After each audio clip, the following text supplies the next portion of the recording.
Welcome to the Double Broker Bounty Hunters Stop the Scam. Here are your hosts, the Double Broker Bounty Hunter, John Cantera, and Dispatch Kate, Caitlin Price. Folks, welcome to another Monday here at Stop the Scam, and I'd like to extend my appreciations to our guest, Shane McKinney. What's so up, nice guys? to have you out here. Welcome to Stop the Scam. I kind of like this new graphic. I think the color really pops, but that's just me. It's good to have you with us. And today we're going to be talking about reputation management. And one of the reasons why I wanted to bring this up was because of a couple of shows I did last week with the Logistics Lounge. I'm sure you guys, well, I know Kate knows about them. I think you do too, Shane, don't you? Yes. Yeah. Yeah. They have changed their format a little bit. They started recording their shows instead of going live. They're about to end that. They're going to stay live from now on. But I did two shows with them last week. One, they had Truck Stop as a guest, and that was a fantastic conversation. In fact, I ended up having to leave. It was going so long. And then the other one was about, reputation management. And they actually had an attorney on the show who specializes in reputation management out of Michigan. And wow, what a great show that was. So for our listeners who are interested in that, please feel free to check out the Logistics Lounge. That episode will drop on Wednesday of this week. And I'll be sure to post that on my social media when that goes live. So that is a good one. You don't want to miss that one. But with that being said, I was able to partner with that attorney and get a few things knocked out very, very quickly. You know, it's one thing when I'm calling a broker to deal with a reputation management issue and say, I'm the Double Broker Bounty Hunter. And it's another thing when someone calls and their title is Esquire. You know? So what? Okay. Esquire, an attorney. So when you say Esquire to somebody, these brokers tend to listen a hell of a lot more than they do when you tell them that you're the Double Broker Bounty Hunter operating under power of attorney.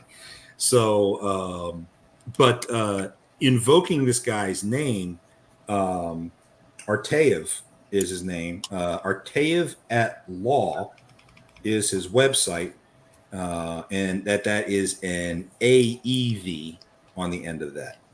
Dan Artayev, great guy, very, very, very smart. But he had helped me out with that one case, and it was fantastic. Let me go ahead and run down what the hell happened in this particular case for you. What was that? I'm talking to my dog. She's rubbing her butt on the ground. Quit it. Ah, yes. I've been there more times than I can count. You've done that? No. I've seen that. Yes. I'm doing it right now. Quit rubbing your ass on the ground, John. Your wife just sweat. Okay. Feel better? Much, thank you. Okay. So, anyway, what happened in this particular case? There's a carrier, very young carrier, only been in business for a couple of months. Got a load with this one broker, small brokerage, but they've been around for a while. So they booked this load. Now, things that the broker did right. The broker pulled the COI from MCP, or My Carrier Packets, which used to be it's My Carrier Portal now, which used to be My Carrier Packets a few months ago. Anyway, it's all part of Assure Assist. He pulled the COI from Assure Assist. Then he went and matched the VIN number on the COI to Pedro. He matched the COI with the VIN number by the driver. The driver was reporting the VIN number, and the VIN number didn't match. So immediately the broker thought, oh, well, this guy's double brokering me. So he threw a report not on Carrier 411, not on Watchdog, but on MCP. Okay, so frankly, I didn't realize that a report on MCP had this kind of power. I really didn't know didn't. you could do a report on MCP. Well, not only do I know you can do one on MCP now, but I also know you can do one on highway, but I don't know about RMIS. I do have an email into RMIS asking them if they have that capability, but I'll get back to y'all on that. So what this guy did, he filed a report for double brokering on MCP. Well, the carrier's like, hey, no. You must completely misunderstand. That is an old COI. I sold that truck, bought a new one, updated the insurance. Here's all the information. Boom, threw it out there. Broker didn't want to hear it. So he calls me, hires me, and I go into it. And not only did I pull all the documents, I then verified the authenticity of the documents. I called the state of Missouri to verify the registration transfer. I called the financing company for the new truck. I called all sorts of folks just to verify all the different pieces of information. I even called Progressive and verified the date and time that the carrier called in to update their insurance. And everything was on the up and up. The only thing that this broker needed to do was to, well, just pull an updated COI, and that would have fixed everything. So instead, it led to a month-long drama of the broker accusing me of falsifying information just to collect a fee.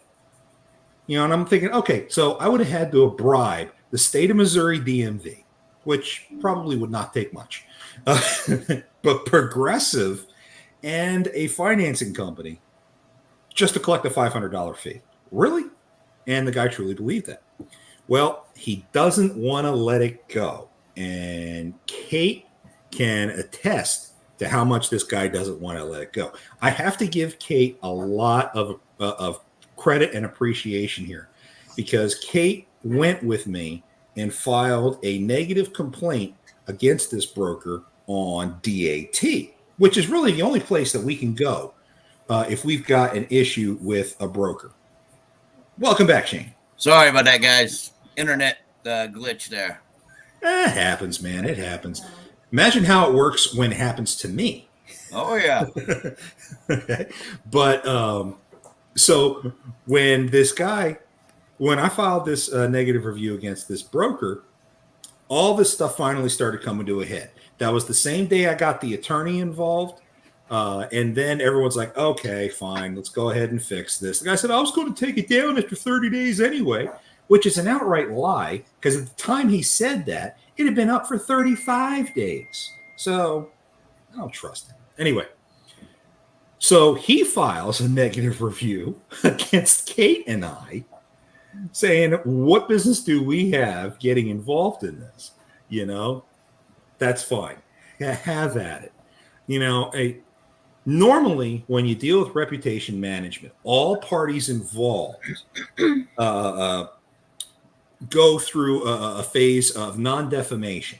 So you will have everybody just pulling off any bad reviews they have or anything like that, because the situation's been resolved. And he's not touched those reviews against Kate and I. But that's okay. I'm just not going to sweat. I'm just going to wear that as a badge of honor. Folks, you can go ahead and run me right into the ground with every review that you want.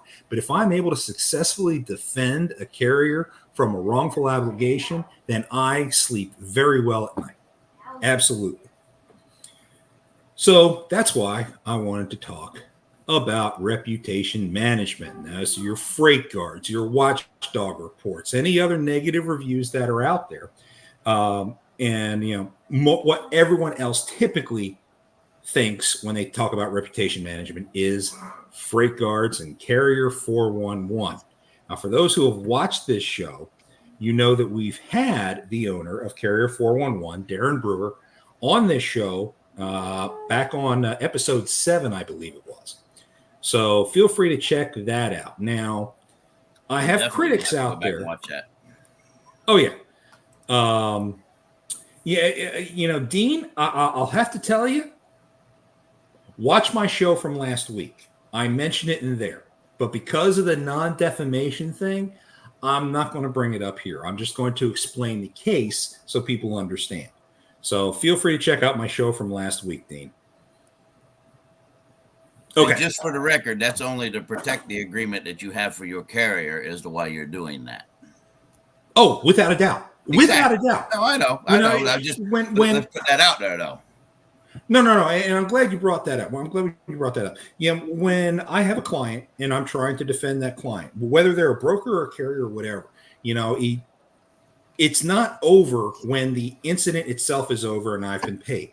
It does extend into the future, and it's all about maintenance beyond that. And I accept that responsibility. I know that if I keep poking the bear by going after this broker again, because he put a negative review on me, that it could cause more problems for my carrier down the road, and it could be more serious. Doesn't matter what his accusation is. Remember, the broker's the only one who can pull the damn report down to begin with, if he files another one against the carrier. So why poke the bear? I'm not going to do that. It's not worth it. Now, hold on. I got a question for you on that. So Fire you're away. telling me that Carrier 411 will not remove it if they're presented with all the documentation and presented with that it was either retaliatory or a false report? You going to tell me that Carrier 411 won't remove it? The broker has to remove it? Carrier 411 will not intervene in most cases. Now, I do believe that because we had Darren Brewer on our show, that I probably have 2 or 3 passes at requesting his assistance on trying to deal with a special case. Okay, and that would qualify as a special case that I'd be willing to burn one of those free passes on. But under normal circumstances, absolutely not. They wouldn't even talk to. Just shows you what kind of BS mentality platform that's built on. Bingo. You know what I mean? I mean, come on. I mean, okay, I'm a pissed off broker. This guy, talked to me the wrong way on the phone. My wife spilt my coffee or pissed me off in the morning. Now I'm going to take it out on the carrier, and the carrier has very little to no, options to get it settled. I mean, and listen, I'm not discounting, but they got to come to you. They got to dip in their pocket to come to you to get this removed. That's correct. And it's nonsense. I mean, it's amazing that these risk rating platforms. I mean, look at Watchdog. Look at the broker Watchdog with the TIA. I mean, perfect example. Look at Surge. That's how Surge was able to stay out of everybody's viewpoints when they were filing bankruptcy, because he sat on the damn board and they won't report. The TIA, yeah. Listen, I was looking into becoming a member of the TIA, and they told me straight up, if you're a member of ours and somebody puts a bad review on you, it takes longer for it to go through, and it's more stringent process for them to go through before they'll publicize it. So all these risk rating platforms, they're nonsense. They're horse shit, really. I mean, when you come down to it, and then you got Carrier 411. I mean, he gives them the opportunity with an email. All right, okay. So, but I mean, look at how many people, even with that email opportunity, still aren't getting these things. And I mean, you can speak on it better than me. How many times these are retaliatory or just false altogether? Oh, every single one's retaliatory in one form or another. The question is, has it been earned? Right. And there are some cases where it absolutely has been earned. You come across a one of these international double brokers who just double brokered your load. Of course, throw the freight card on the guy. You're not going to get any fight out of me, and before you know it, in 3 days, you got 20 freight cards on somebody. Okay, cool. No big deal. Well, see, but hell, something like that, I think that's what it was designed for in the first place. But yes, but just to go out and to create hardships on hardworking carriers, I think is nonsense. And I mean, I'm not going to mention the name of them, but we had someone approach me and you both that was offering a similar platform that we had thought. They've changed along the way, but and I was psyched, man, because I thought it was going to be a lead competitor to these people with a little bit more, transparency behind it. But it's just the more corrupt you are in this industry, the more free passes you get, and it's pathetic. Hey guys, Oh, gotta absolutely. cut in. Go ahead. Breaking news. This just in. MABE Transport's MC is inactive. Yeah, but Raptors isn't. I know. That's a whole other fight. I'm sorry, my audio cut out while you were talking. What was that? MABE Transport's MC is now inactive.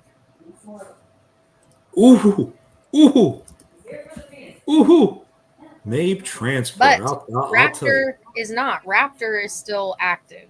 So now we deal with it. Okay, well, as most of our listeners and viewers know, Kate has been hounding MABE Transport for probably the last 6 months now, Kate? Since January, I think.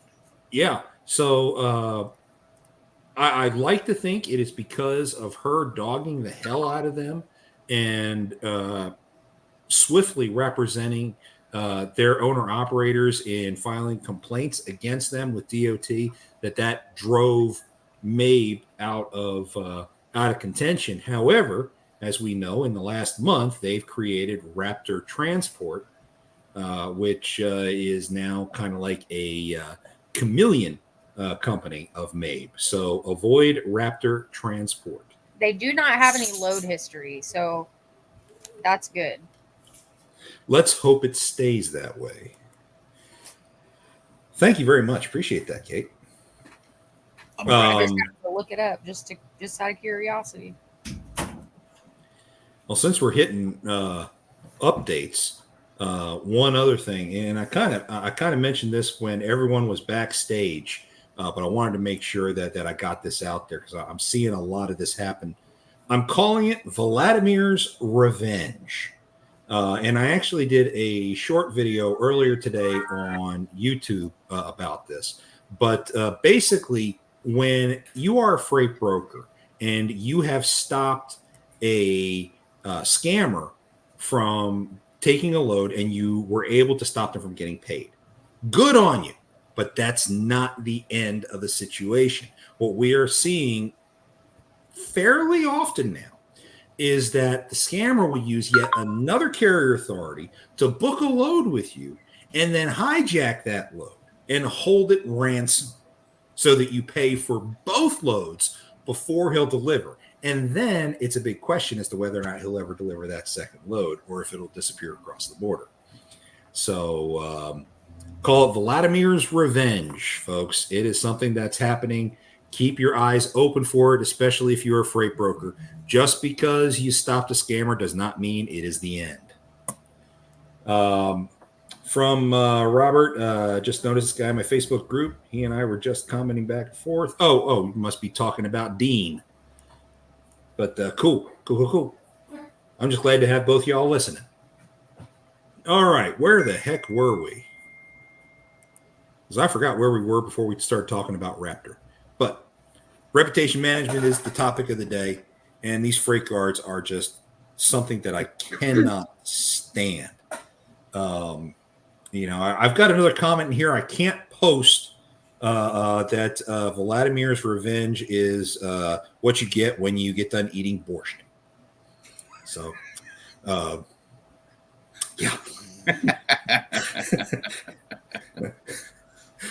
Compliments to my wife on that one. Not my guest. It's Pedro. Yeah, we know. Okay. Oh, how's it going, Pedro? Yeah, me and him were. Okay. Now I was going to bring up a little topic that he's referring to. I put out a comment earlier today on a few pages. You know what? I'm going to pull it up just this way I don't misspeak because I had a lot of stuff going on today. But let's see.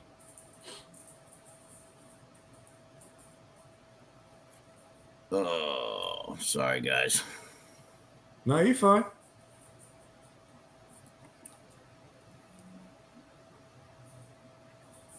That's one of the fun things about live shows. A little bit of dead air, but that's okay. It was talking about detention, and it was talking about detention. I was about to throw you a link. So much for that. It's basically just explaining that a lot of these brokers, and I've seen it. I don't do what you do on the scale that you do, is helping carriers, but I do tend to help a lot of carriers collect a lot of money. I've done it for years. I've found ways that makes the brokers listen. So Cardinal calls me today, Cardinal Logistics. Ask me if I have any trucks in a certain area. They just explaining it. And I asked him, I'm like, I gave him the number to my dispatcher who runs trucks in that area. And I says, hey, by the way, I said, I got a question for you. I said, what's the average turnaround time on getting authorization on excess oil charges that are due, legitimate charges? I said, when you communicate with the broker with, along the whole step of the trip and everything, and everything's on the up and up, they have all the documents. He goes, it's usually almost immediate. I said, I thought so. I said, well, just for the record, I said, you got some brokers, some agents in your organization there that are telling me that it takes 2 weeks. He goes, and he just kind of chuckled. And I said, no, I know. I said, listen, I know the game. You're trying to wait. You think the carrier's going to forget about it, and you're going to be able to pocket that money in your pocket. I says, listen, to each their own. I said, but don't BS people. You know what I mean? So I made a post about that. Some guy who's a small business consultant on one of the pages comes out and says that I'm 100% incorrect, because I said that, if you know how to approach it, and after it goes a certain period of time, my carriers have something set up to where after 72 hours, if you haven't gotten authorization, they have legal documents that state, okay, well, then your rate confirmation is superseded by ours, our company protocols. Now, to be clear, that's not on the rate to deliver the freight. That's only on anything in addition. So if they have a carrier packet that says $35 an hour, okay, you don't give me authorization within 72 hours, then guess what? We've given you the professional courtesy of 72 hours. Now, it don't take that long, because your detention stuff is set up in your contract with your client as a broker. So somebody came on and said, oh, you're 100% incorrect. No, I am not incorrect. Not at all. I've done it for years. Okay. A carrier can have their own lists of their own personal rates. They can turn around and they can invoice that broker for $150 an hour if they want to. And they can put it to collections if they want to. And they can put it against their surety bond if they want to. And I guarantee you, just like that individual that said it was going to be 2 weeks, once I presented all of that to him with an invoice, we got it within the 72 hours. So, and this individual on this page is going back and forth telling me I don't know what I'm talking about and talking smack about dispatch, which listen, you can call dispatchers whatever you want. But if I'm providing some information for some people and trying to keep it real and trying to provide some education, for those that may not be familiar with it, don't come out there and start putting out your misinformation, especially when you're not even in there. So,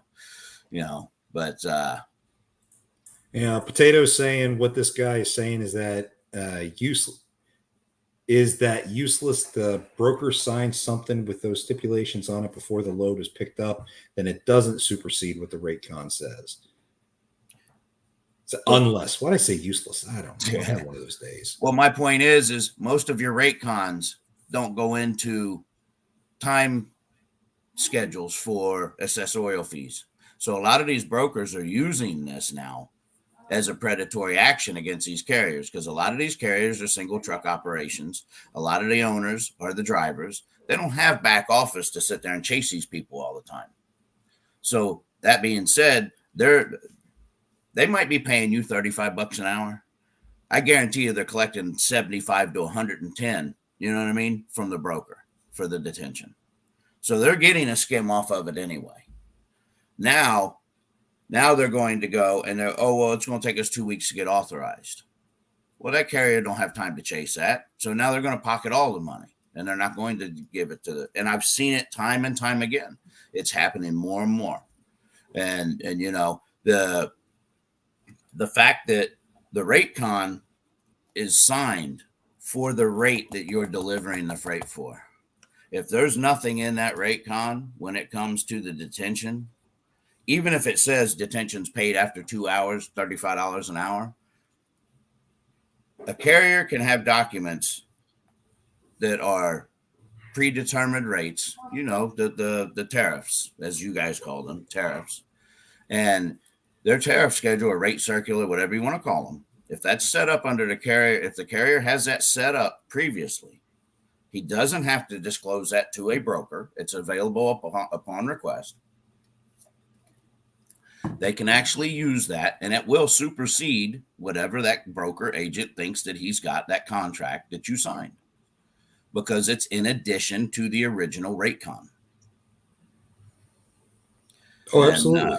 And there's a lot of people out there that don't understand that. And a lot of these carriers, I mean, I seen one, I had one call me yesterday. He deadheaded 5 hours, got to a job for a broker. He's sitting in line waiting to get loaded, and they canceled the load. When he asked for Tanu, the guy says, "I don't know you a damn thing."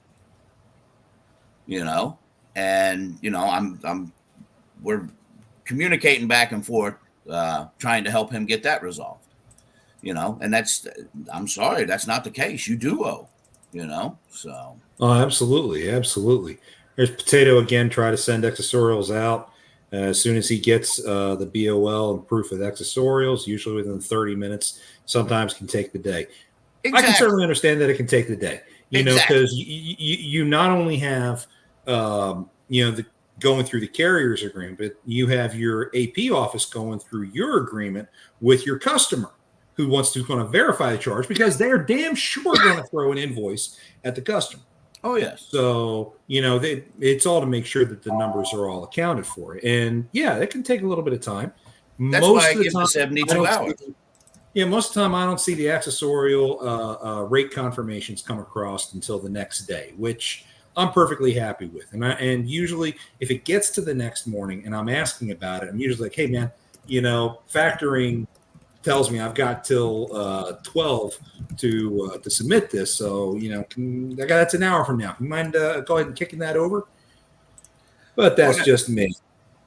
And that's it. I mean, you know, like if I haven't heard something in 3 or 4 days, you know, I'm not going to hound them right off the bat. I'll send, you know, we do the communication. They get the paperwork. They get the POD signed. Kindly review and provide an updated rate con. That's the email I usually send. And then you don't hear from them for a day or two.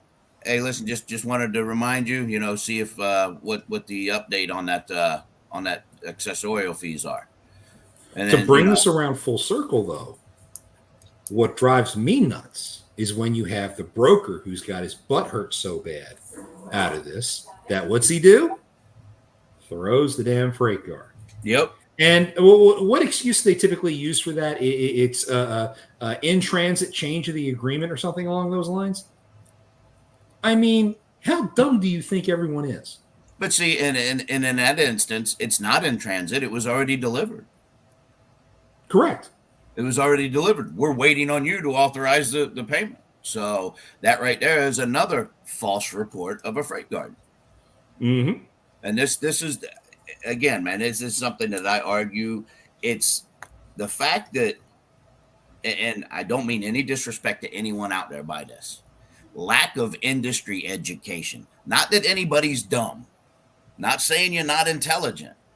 But there's so many nuances that change in the trucking industry and so many new ways that these people try and screw you over that you have to be alert to it. And, you know, listen, people can talk smack about dispatchers all they want to. there are, just like there are carriers out there that are good and bad, there's dispatchers that are good and bad, brokers that are just good and bad, whatever. Yes, I'll agree. Listen, a majority of the dispatchers shouldn't be out there. I agree with you 100%. So, but John and myself and Kate, we all three, we see this stuff we're exposed to it more often than, say, a single truck carrier. And we know how to deal with it. We've dealt with it for years. Each time is different. So each time you adapt to what you have to adapt to get it resolved. But, it burnt me up today that, this guy has no idea. He's not involved in trucking. He's a small business consultant and going to go on there and, dispatchers suck. We need to get them off of this page. This is why they shouldn't be on here. And he's talking nonsense. Well, okay, well, give me a chance to rebut myself, So I had to make a whole new post because they shut off the comments.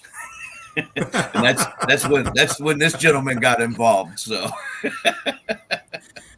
I love Pedro. As far as brokers go, Pedro is one of the good ones that not only do I enjoy listening to, I love his show, but I also am appreciative of some of the counsel that he's provided to me over the period that I've known him. It's good to get differing opinions on different things that are going on. As you pointed out, Shane, the three of us, we're dispatchers, as a core. That's what we do. Now, I've also been a carrier owner. I've been a driver. I've been in logistics and supply chain for 25 years of my life. I've been in maritime. I have literally done it all when it comes to logistics and supply chain. However, just because I've been there and I've done that doesn't mean I'm 100% current on it, but I sure as hell know who I can talk to in just about every functionality out there to bounce ideas off of if there's a problem. And I've always said, when it comes to logistics, as long as you know where to go to get the answer, it's okay to not know the answer. Just know where you got to go. I don't know anybody out there that knows all the answers,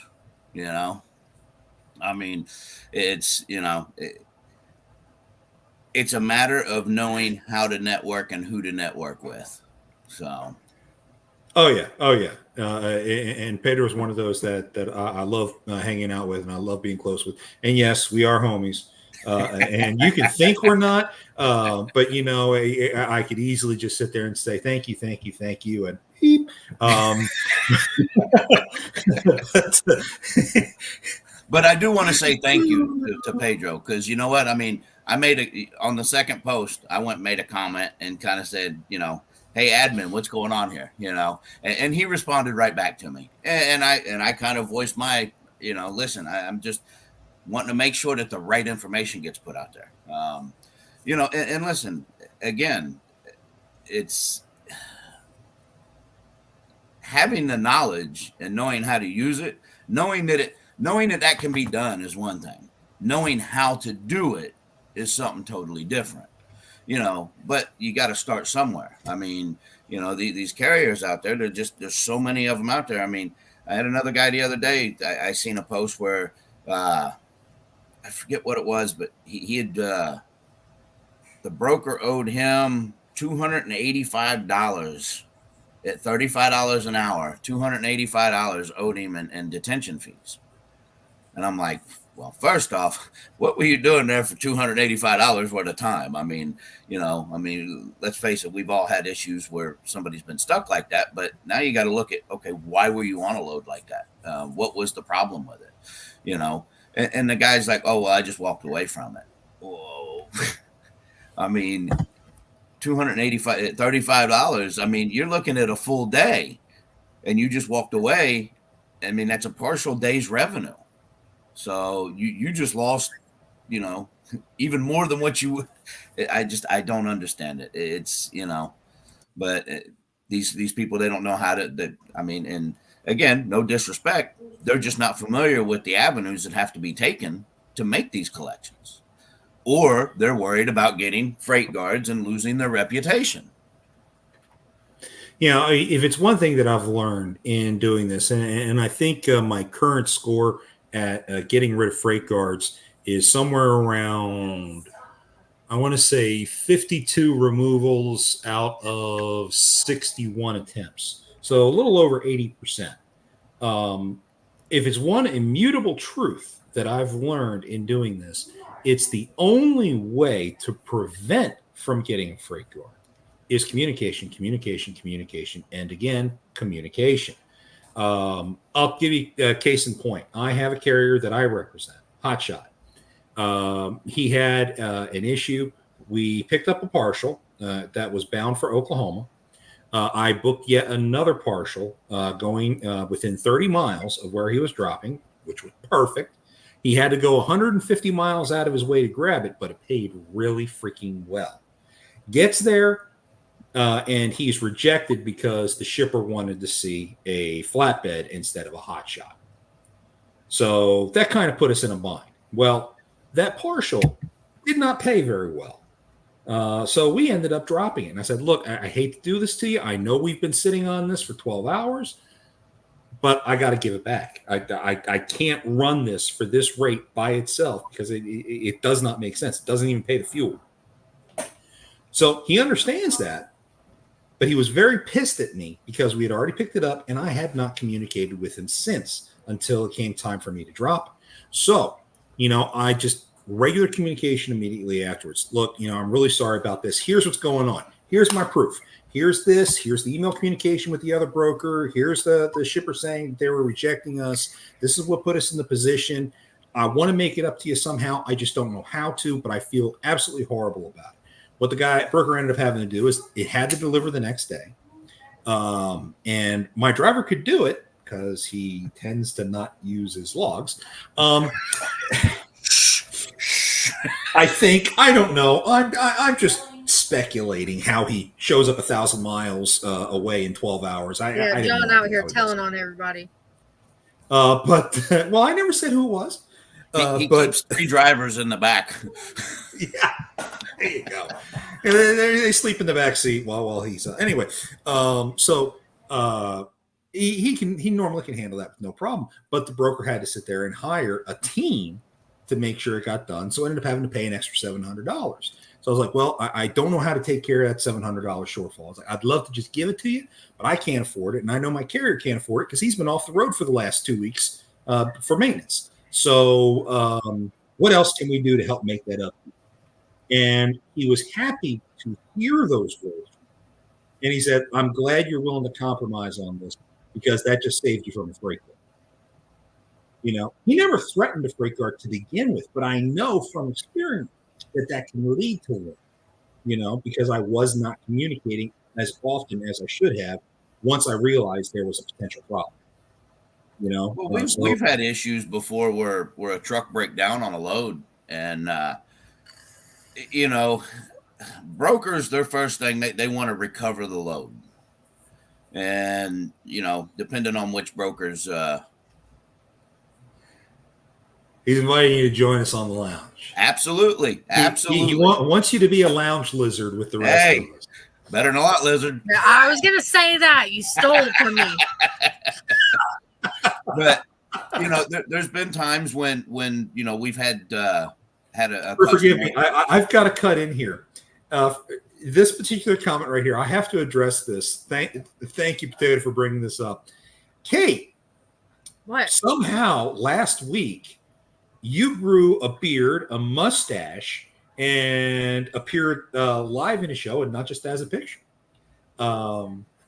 He referred to himself as Kate Potato, and it was just a lot of fun. We had a blast with that. So feel free to check out last week's show. You on them hormone pills 18. Again?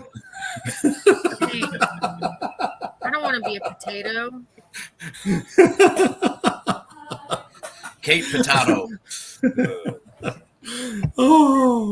Take care of yourself. Communication thing. We would even. I've even went as far as to produce copies of the repair bills to a broker. Oh yeah. Just to let them know, listen, I'm not BSing you. We didn't take another load, or he's not lost somewhere. He's broke down. and believe it or not, I mean, most of them, yes, they're aggravated, because look, they've got to explain to their client, their customer. But when you're able to communicate with them on that type of, then okay, listen, we understand it's trucking. I mean, the only thing predictable in trucking is the unpredictability. I mean, you never know what's going to happen. And, having somebody that has to service their customer, if they aren't able to explain to their customer what's going on when their customer asks, then they feel like they look like a fool. And I know how I feel like when I look like a fool. So I don't want to ever make anybody like that, So that's one thing we're big about. I mean, for us, everybody drivers have to communicate when they arrive at a stop. If they've been there for an hour and they haven't been, not gotten a door, you got to communicate with us again. I got to be able to start that email chain with the brokers. No phone calls. I tell them, you can talk to them on the phone, but you still have to communicate with me. Don't tell me, oh, well, I let the broker know on the phone. No, because now that I need to, get 3 hours worth of detention, the broker don't remember that damn phone call, whether it be convenient for him or not. I need that email chain, where it says, hey, listen, at this time, you didn't let us know an hour in advance. Well, no, look back at your emails, and that's, I mean, it's good business anyway, but it also CYA for the carriers. I mean, that's what you have to do. Everybody's looking to get into your pockets, and they want your rates. They want what you're making as a carrier. Everybody, so protect yourselves. Not all brokers are bad. No, don't get me wrong. I own a brokerage, but it's, I mean, there's good, there's bad. And then there's some that, listen, the brokerage might be good, but they hire an agent that's just a little greedy, kind of like this Cardinal thing. I mean, come on. The one broker, we get it immediately. This guy, it takes 2 weeks to get approval. I'm sorry. It don't take 2 weeks to get approval on something that's in your contract. You send it over. You've got tracking on the truck. You've been notified by us via email. You've got the POD signed with the in and out times on it. And then you still need 2 weeks? I'm sorry, I call BS. So agreed. Absolutely agreed. It's just what drives me insane is the things that lead to freight guards in this industry that brokers get all bent out of shape over, and they are for nothing. I mean, absolutely nothing. Here's another fun example that I'm dealing with right now. Current open case. Okay. So I've got a carrier who went like a couple of us, has started a brokerage, and this is a little side thing. Guy operates a reefer. Glutton for punishment. Ain't that the damn truth? But that's neither here nor there. So he hasn't gotten a load through this one particular broker going to this one local shipper of his in 3 months. So he calls the broker a couple of weeks ago and says, hey, man, haven't heard from you in a while. What's going on? You haven't had any loads out of X and X shipper. And he's like, yeah, man, it's been real slow. We haven't had anything from them in months, Oh, well, that's why we haven't called you. Okay, cool. So the guy just got his brokerage license. So what does he do? This is a shipper that's local to him. So he goes and pays them a visit, drops off his business card. Okay. And the shipper immediately takes a picture of the business card and sends it to the broker. Broker now slaps a freight guard for back solicitation. Now, okay. Aside from the fact this is a carrier who now also has a brokerage, but because of the name, everyone recognizes this individual as also being carrier X, even though they're representing broker Y on their business card. Okay. The contract is between the broker and the carrier, not between the broker and the broker. So the question is, does the back solicitation count in that situation?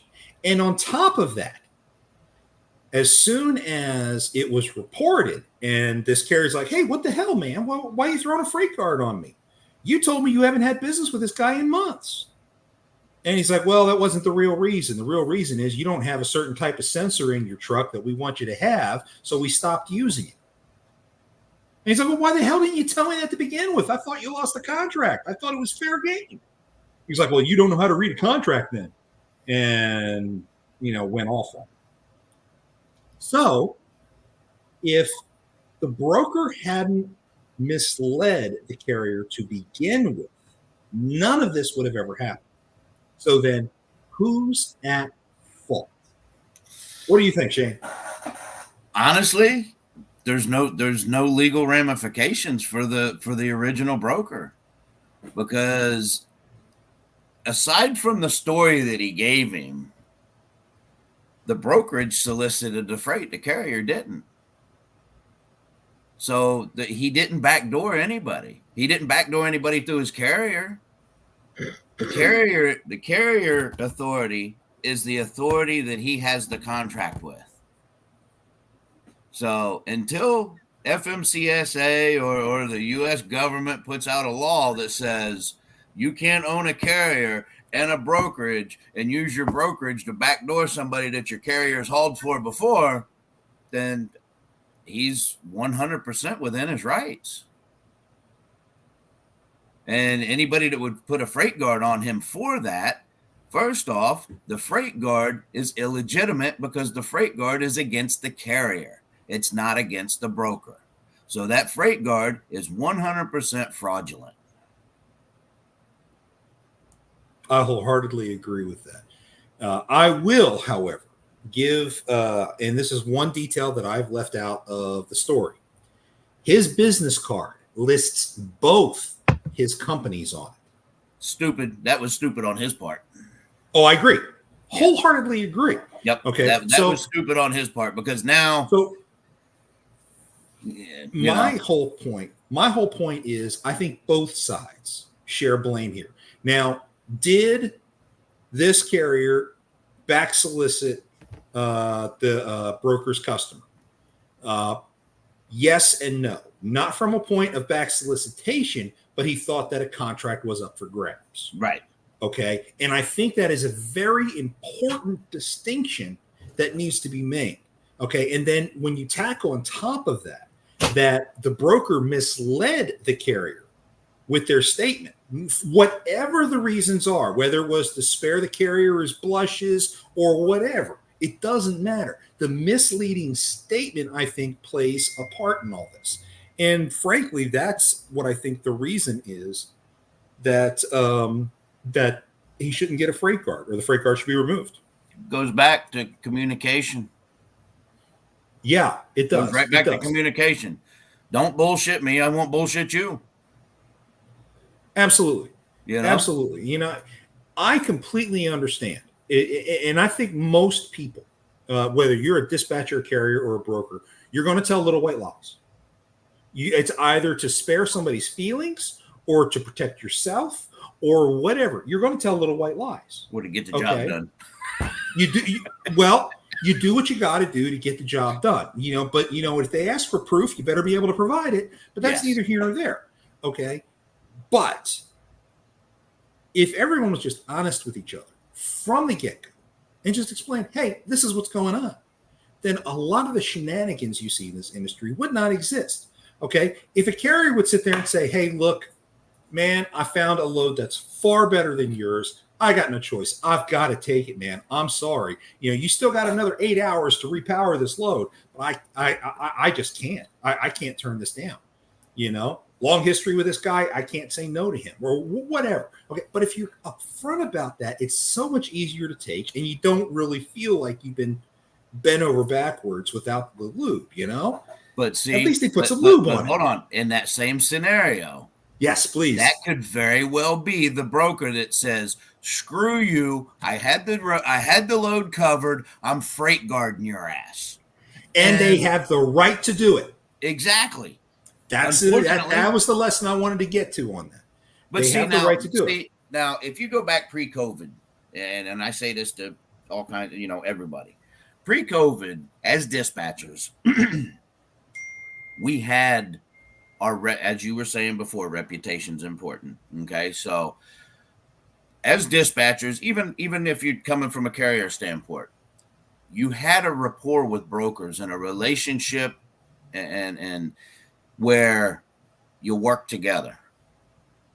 Now, since COVID, they'll sit there, they'll keep your damn load posted. And when you call them on, oh, well, we have multiple of those. But then 5:30 at night, they're calling you and it's an 8 o'clock in the morning pickup. Oh, that load canceled. Bullshit. You got it covered cheaper because you left it up all day. So, where's the carrier's option to report these assholes for put a freight guard on them? Currently, it doesn't exist. Well, now, it does. As long as the broker doesn't sit on the board of the TIA.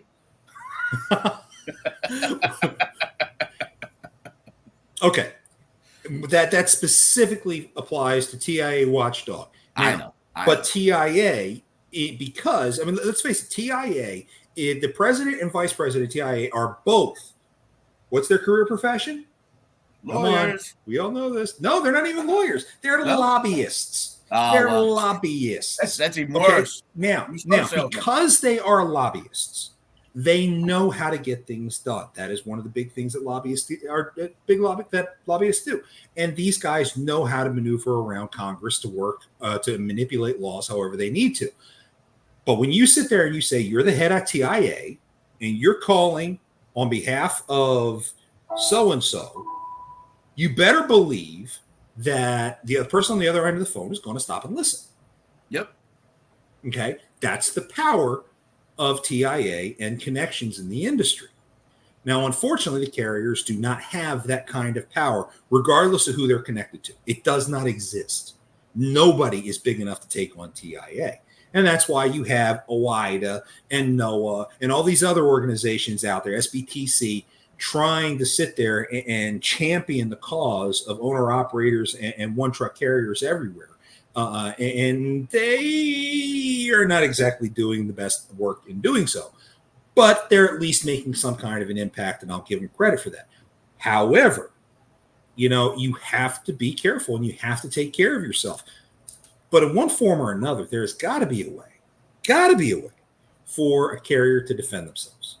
There is no 100%. Such thing today, no such mechanism today when it comes to reputation management for a carrier to sit there and fix whatever's going on. And if a broker is intent on saying, you know what, I'm going to make this fucker suffer for what he's been through and what he's done to me. It could have been a minor inconvenience, but I'm going to make that bastard suffer. That's exactly what the broker's going to do. He's going to make him suffer. And only the broker can fix it. So it takes someone like me who advocates for carriers, a diligent dispatcher like the rest of y'all's, who are very good at advocating for your people, or an attorney to sit there and say, look, what you're doing is flat out freaking illegal. It's libelous. And, oh, by the way, we're going to sue the shit out of you if you keep this crap up. So you better stop. And if you talk to somebody like Carrier 411, they're going to sit there and say, okay, sue us. Please sue us. Go for it. We enjoy it. Please sue us. Well, you know what? You know what, though? Hold on now. What they haven't found, though, is an attorney that will turn that into a loss of revenue for multiple carriers and go at them as a group. Once somebody does that to Carrier 411, I don't give a shit how much money they got.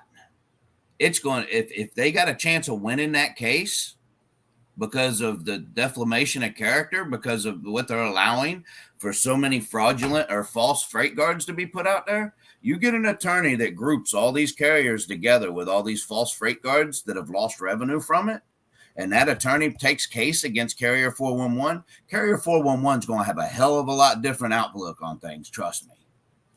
Even under Section 320 protection that they currently enjoy, it's like Facebook or X or any of the other social media sites where they can't be prosecuted for the information that's sitting on their website, whether they know it's false or not.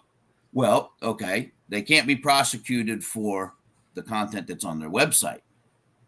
They can be prosecuted for the loss of revenue as a result of the stuff that's on their website and the fact that you've tried multiple times to get it removed and they refuse to remove it. These brokers, they're selling this to the brokers as a risk rating tool. Okay? Right. That in itself legal bullshit all you want to on these, the protections. You're selling it as a risk rating tool. So if you're selling it as that, don't come to me and say, oh, it's social media bullshit. No, you're not selling it as that. It's only convenient for you to say that when you want your protections from it. But that's not what you're marketing it as. You know? I mean, there's a whole different liability there, if you ask me. I would tend to agree, but I would also say that in 9 times out of 10, you're not going to bag 411 on some of these stuff. Now, if you can get a attorney to do a class action libel suit against a broker for the post that they've had, now I think you've got a winning formula. If it nothing else, it'll beat the tar out of that broker and make them think twice before they throw down another freight guard. Okay, which is something they can do. So, you know, for to make sure that I'm clear here for everyone who's listening, you can sue a brokerage for a freight guard or something else if it is untrue. If there's any truth to it, now you're going to be in a fight. Okay. Even if there's gray area, I mean, it has to be cut and dry. Right. I mean, it can't be but at the same time now, what you're saying, sue the brokers. Okay. That's hundreds to thousands of separate lawsuits. Okay. Yes. Carrier 411 would be one. Yes, you can list every one of those brokers in that class action suit against Carrier 411 and Carrier 411, and you can have a better suit and a better opportunity to defend yourself. Now, that I would agree with. I would definitely agree with that. What I would say, however, is that even if you get a judgment against a broker, let's assume it's one broker, one carrier, clear cut, it's a fraudulent report, and a decision is made in the carrier's favor. Okay, carrier gets an award for the revenue lost and all that good stuff. There is no judge in this country that can order Carrier 411 or the broker to remove the post. Nope. Not at all, because the post itself is protected under First Amendment free speech. So that is why you get all the disinformation that shows up here. Now that we're in election season, you're going to get all the disinformation that pops up on all the social media sites about all the other crap out there. And it's the same thing. But what you at the can end of the day, do, the post doesn't come down. But what can be done if you were to get awarded the judgment on that is that platform would have to restructure itself and remarket itself, and it would not be able to be used to create hardships against carriers anymore. Now that is they would not be able to market themselves. What's that? Oh, me too. That's what I'm saying. It's to the point now to where it's being abused so much. I mean, listen.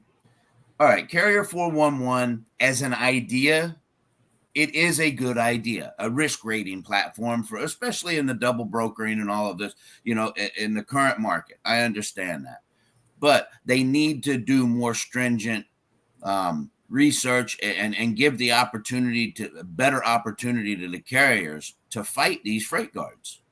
But, when you call and speak to, I forget his name. I've had conversations with him. I mean, he's very condescending. He's very brash, and he don't give a shit. He doesn't want to hear from nobody. He's quite pompous, if you ask me, and it's just, in that position, it's ridiculous. I mean, there should be some sort of regulations against what's going on there. There should be some sort of accountability held for somebody that's sitting there creating these hardships on these carriers and not having any type of accountability to be, held to for it. I'm sorry. Let me play devil's advocate for 1 second. Okay. Yeah. Devil's advocate here. All right. At what point does the whole idea of leaving reviews, positive or negative, become something, because it does impact reputation, whether they're positive or negative? At what point do we say, okay, you can't do that anymore, or you can't go to that extent? I mean, Hold on my now. own personal opinion. Hold on now. A review is different than selling yourself as a risk rating, to where you're actually selling your services to someone so that they can judge whether to use. It's not just like putting a Google review out there. All right. There's enough of those out there. Anybody can go get a Google review. You don't have to pay to read Google reviews. So when you're marketing a service that's providing these freight guards, and you're not providing the people that these guards are against the opportunity to defend themselves, then I'm sorry, that right there is where you lost that ability. That's not some general review no more. I'm so glad you brought that up. I'm so glad you brought that up. For those who have not been through a freight guard, when you get a freight guard, if you are unlucky enough to get one, you're going to get an email from Carrier 411. So first things first, make sure carrier411.com is on your list of acceptable domains to receive emails from, or it could go to your junk folder and you not even know you got one.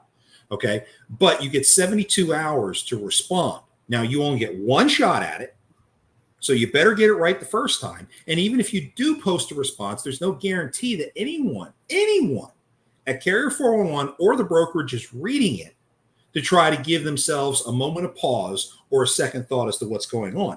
I think what everyone can agree to is that if Carrier 411 had some kind of adjudication process, an outside process that verified the authenticity of the report, that it can be taken far more seriously and credibly in terms of what is being reported on the platform. Now, granted, I have said this to Darren. Okay. I've said that to him. Clearly, he's not interested. The only thing he has is he's got his 4 or 5 people who look at a freight guard when it comes in. And the only criteria it has as to whether or not it moves forward is whether or not the comments mirror the accusations themselves in some way or another. Well, now that's it. All right. I'm going to be more generalized here, and I'm going to take Carrier 411 off the hot seat. Okay. And I'm going to go into my carrier packets and Assure Assist and Carrier Assist. Okay. Now, when the regulations changed in the FMCSA, when they amended them, or I'm sorry, I was corrected by someone. It's not a regulation. It was an amendment or something, whatever the terminology is. I'm no lawyer. I'm a damn truck driver. So forgive me if I don't get the actual terminology correct, but there was something changed with the FMCSA regarding the addresses for a carrier. Carriers can no longer use virtual addresses. When they changed that, I had, within 3 months, I had 2 clients come to me. Well, not clients, because they weren't under my dispatch, but they were referred to me and asked if I could help them. What had happened, a carrier had moved from, I could be a little bit off, but I believe it was Massachusetts to Ohio. Okay. They had 2 addresses for their business in Massachusetts. And what it appeared, that it looked like, they started the business in their home and eventually got a business address, a location for their business. It wasn't virtual, because I looked it up. It was a legitimate brick and mortar business. Well, they decided to move to Ohio, I think it was. When they initially made the move, they didn't purchase a house, they were renting a house. So they ran both the business and their home out of their rental house. When they purchased the house, they moved both to that. After about I think it was 6 or 8 months, they got a business address. It was brick and mortar physical address. It wasn't a virtual address. And my carrier packets red flagged them. Every broker that worked with my carrier packets refused to work with them and blackballed them because of the numerous addresses. So right there shows you that they're not going through and vetting. They're probably, and I mean, it sounds to me like there's some sort of automated setup where, okay, if there's more than one broker, boom, we flagged it. They're black flagged or they're freight guarded or whatever the hell Assure Assist and my carrier package uses. But it just shows you that there's no real vetting of what's being reported on these carriers. But yet everybody else is getting fully vetted when there's any reports being made. You know what I mean? It's to go out there and sell your service is one thing, and then for your protection say, oh no, it's just this, but we're going to sell it to everybody. We're selling it. So listen, if we have a freight guard against a carrier, don't use that carrier. That's a risk rating tool. Don't use that carrier. If I'm marketing that as my service, how the hell can I go out and say, oh, to protect myself? Oh, no, this is just a general review service. Then why am I paying for it? I mean, come on. You're charging for it. You're subscribing. You're subscribing customers as a risk rating service. Don't use your bullshit protections because it's. I'm sorry, I don't know. I mean, they may have all the lawyers in the world, but I mean, I'm not stupid. I don't see how in the hell that could hold up in court. You're talking apples and oranges.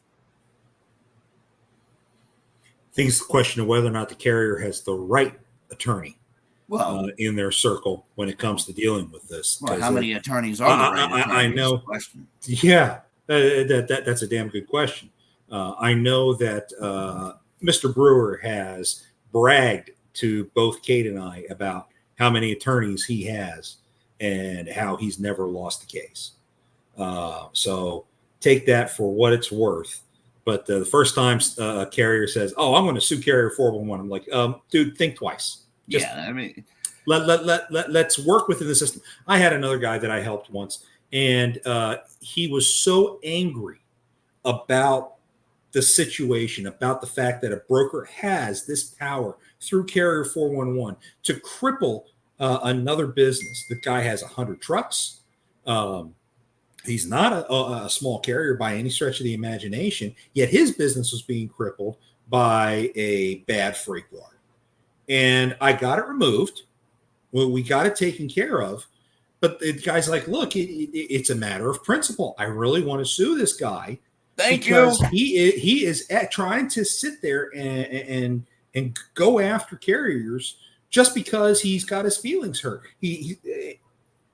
And the good news is this particular carrier, he's a self-made individual, many businesses. He's a multimillionaire himself. So he was more than happy to go into the fight. And I'm like, okay, I'm going to give you one moment of pause. Okay. You pay me to advise you. You're paying me to remove the freight guard. I'm going to offer you this one piece of advice.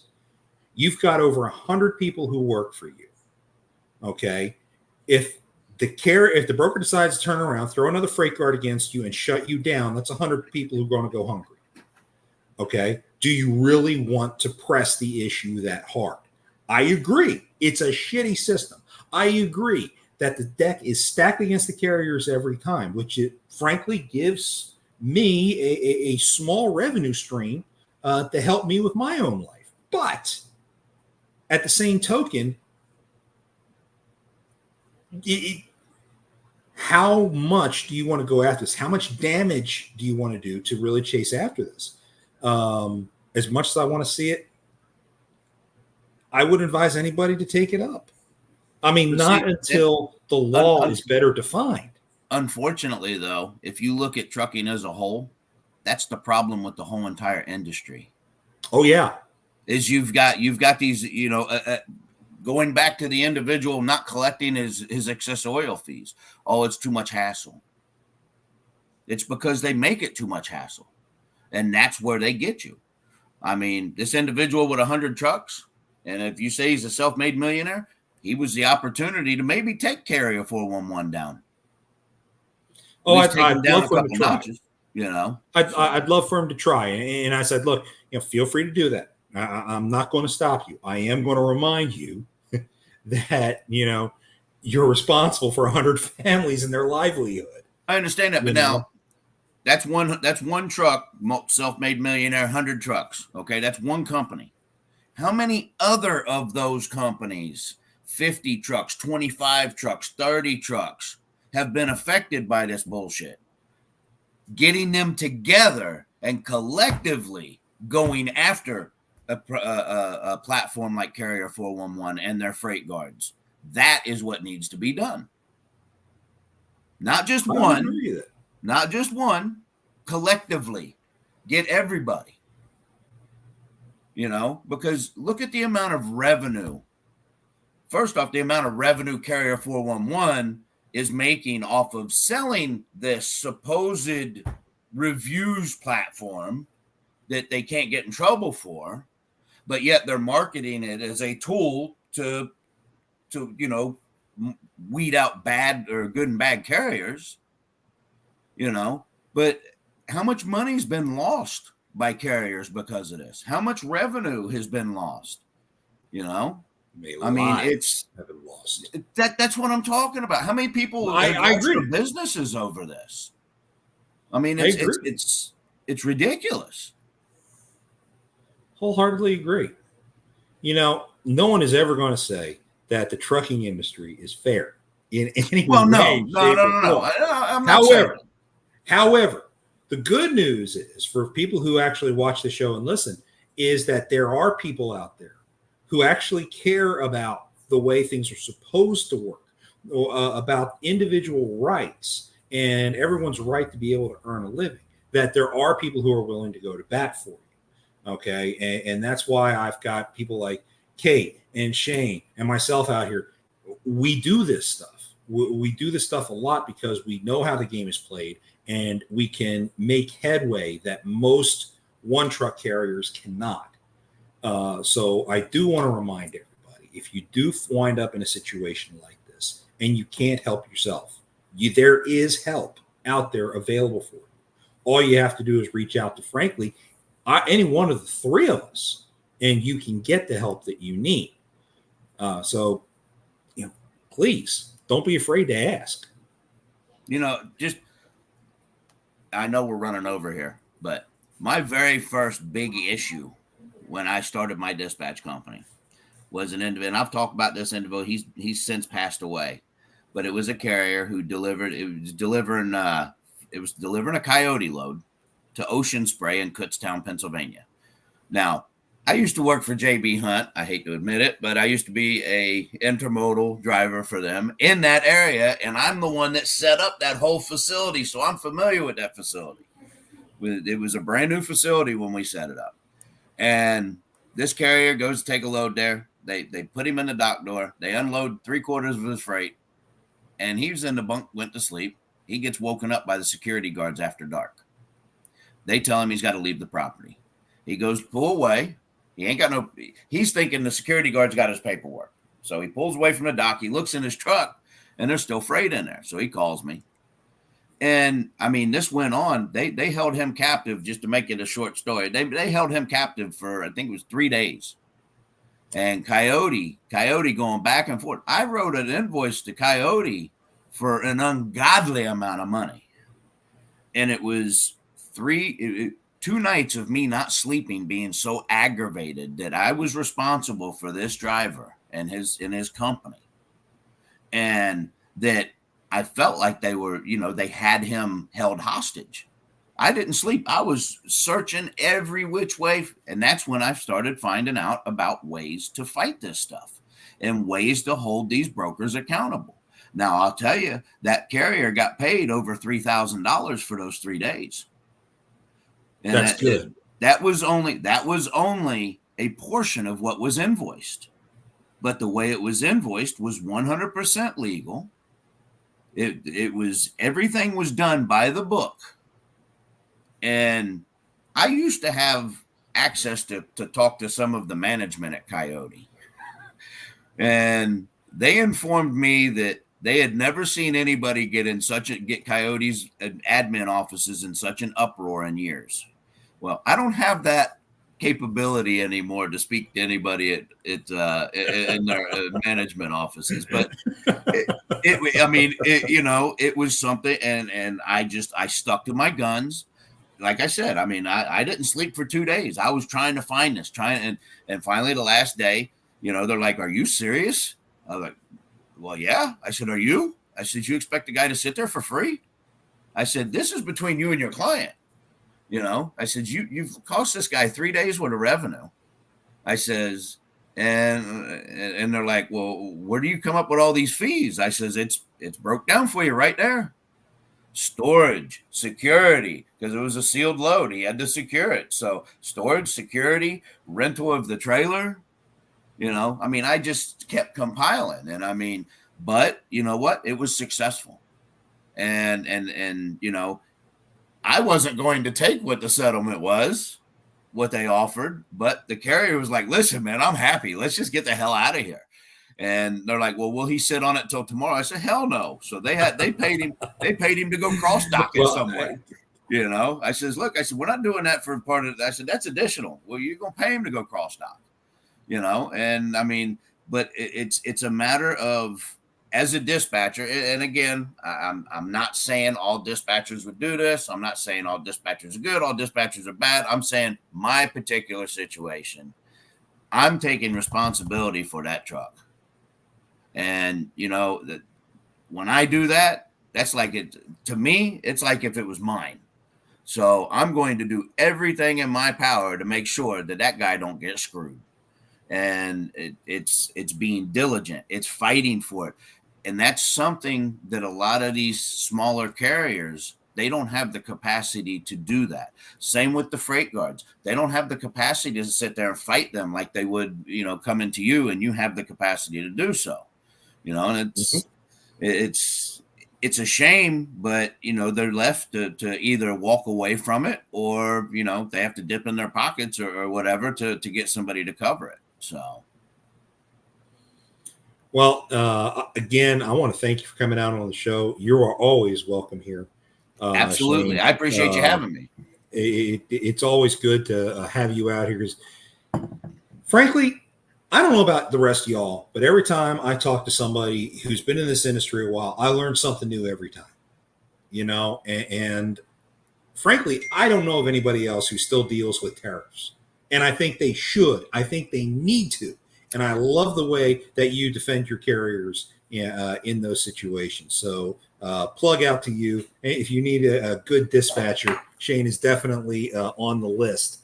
Thanks, guys. I like to think both Kate and I are as well. It is what it is. Folks, if you need anything from us, you know how to reach us. We are here every week, 5 p.m. Central, Facebook, LinkedIn, YouTube, etc. We have our stuff uploaded by the next day on the audio services. You can also email us anytime at jcanter@vigilanttransport.com or kprice@rockdovefs.com. Last and not least, folks, don't let scammers take you for a ride. You always have help out there. Take care of yourself, stay safe, and we will see you again next week. Take care, guys. Thanks.